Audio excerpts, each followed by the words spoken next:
Kamusta mga ka-sports? Isang masakit na balita para sa mga Pilipinong tennis fans dahil nagtapos na ang kampanya ni Alex Eala sa HSBC Championships matapos siyang talunin ng American rising star na si Iva Jovic sa round of 16. Matapos ang impresibong panalo ni Alex Eala laban kay Zhang Shuai sa unang round, mataas ang kumpiyansa ng maraming fans na makakabawi siya sa rematch nila ni Iva Jovic. Ang dalawa ay nagarap din kamakailan sa French Open kung saan nanaig si Jovic sa straight sets. Ngunit sa kanilang muling paghaharap sa damuhang court ng Queen's Club sa London, muling ipinakita ni Jovic kung bakit isa siya sa pinakamainit na batang manlalaro sa WTA Tour.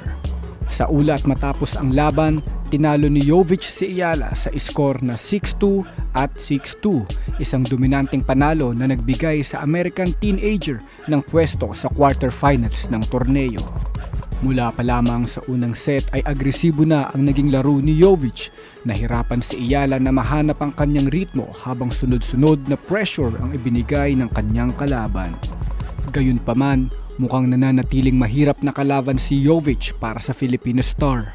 Sa ngayon, 2 beses nang nagharap ang dalawa ngayong season at parehong si Jovic ang lumabas na panalo. Sa kabila ng pagkatalo, walang duda na patuloy na lumalakas at umuunlad ang laro ni Alex Eala. Bata pa siya at marami pang malalaking torneo ang naghihintay sa kanya ngayong season.